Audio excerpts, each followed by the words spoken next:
Hi, it's Dr. Greg Emerson again, and I'm here with Dean from Alchemy Transforming Refreshments, and we've been drinking golden turmeric elixir up to our eyeballs. So Dean, I just wanted to check in with you what you thought the main health benefits of drinking turmeric is. Okay, well, Because this stuff is delicious. yeah, it's good. This one stands out amongst all the rest. Oh, hell because yes. It's not made from the powder, so therefore it doesn't have that grittiness or the bitterness that some turmeric drinks have. Okay. So the main benefit for most I turmeric had these days. I had a turmeric coffee once, which was so chunky and soup-like that it really didn't work Yeah, especially that that last mouthful, where it's gritty. There's none of that in this because this is made from a special extraction process, so it bypasses the grittiness and the Okay. bitterness. All right. And it's also added ginger, cinnamon, vanilla, and pepper just to make it taste smooth. And also, All good. The pepper helps to absorb the turmeric properly in the system. Right. So you mix that with some milk, whatever milk you like, Yep. hot or cold. Yep. And so there's oil in the milk. Yep. So the pepper and the oil means that you get full absorption. It's really a fantastic way to get a good therapeutic dose of turmeric into. And the two main health benefits of turmeric? Probably the main ones is an anti-inflammatory. In fact, a lot of doctors these days are even telling people to get off their tablets and get onto turmeric, because it works better and there's no side effects, or the only side effect is that you'll be healthy. And the next one would be it builds up your immune system. So any infections, colds, it's an epigenetic modifier. So it gets in on a cellular level and can switch off those cells that are damaged and fix up the ones that are that it can fix. So it's like having a Vedic doctor running around in your veins. All right, and as we know with all the new cancer research is showing that rather than depressing our immune system, we should be boosting our immune system because it helps kill cancer cells. So thanks very much, mate. Keep up the You're good welcome. work. Yes. Really appreciate your good work, and I'll see you next month. Yep. Hi, Dr. Greg Emerson with Tony from Nature's Own Bees in the Channon markets in northern New South Wales. I was just talking to Tony about the health benefits of honey. Can you just run us through again what you think the main benefit, one of the great benefits of honey as a food, which we've been consuming for at least 3 million years, because the evidence of Homo habilis, even before Homo erectus, was foraging for honey. So tell us about honey, Tony. Honey. I'm a firm believer of raw honey. That there's no heat treating, pasteurising, straining, filtering or blending.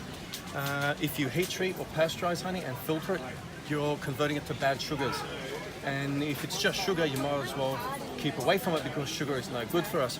With the raw honey, if it hasn't been heat treated, pasteurized, strained or filtered, there's high levels of pollen and propolis. So it's really, really good for our stomachs. It promotes healthy gut bacteria. And if there's an imbalance with gut bacteria, if there's too much bad bacteria, it's hard to absorb foods and nutrients. So with the raw honey, especially with jellybush, it's got lots of live enzymes, so it's really, really good for your stomach. So it promotes healthy gut bacteria.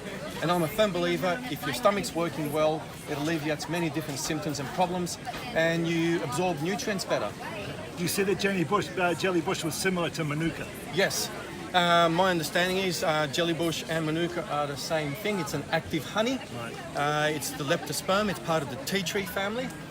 We have a large variety, approximately, my understanding is nearly close to 90 species that produces active honey.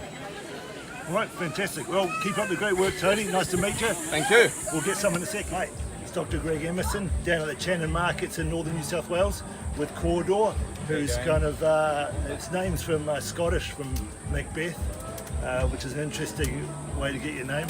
And he is an expert in soil and biodynamic farming. And I was just talking to him about the benefits of the charcoal that he adds to gardens, because we always use charcoal in emergency medicine to soak up poisons when people ingest them. So tell me a little bit how charcoal benefits your gardens. Sure. So biochar for your garden, basically it's charcoal that's been crushed and acts like a sponge.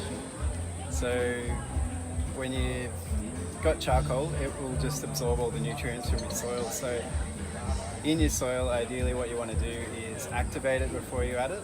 So you can do that by soaking it in water, worm tea, worm castings, organic fertilizer, even your own urine if you want to go that far.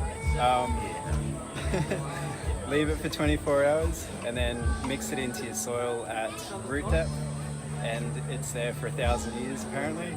haven't been around that long, so I'm not sure if that's So it right or soaks not. up nutrients. Why do we want to put it in our soil? Well, it soaks up nutrients. The thing is, it will retain nutrients and it will give and take as the soil needs. It means over time you don't have to replenish the nutrients as often or at all eventually.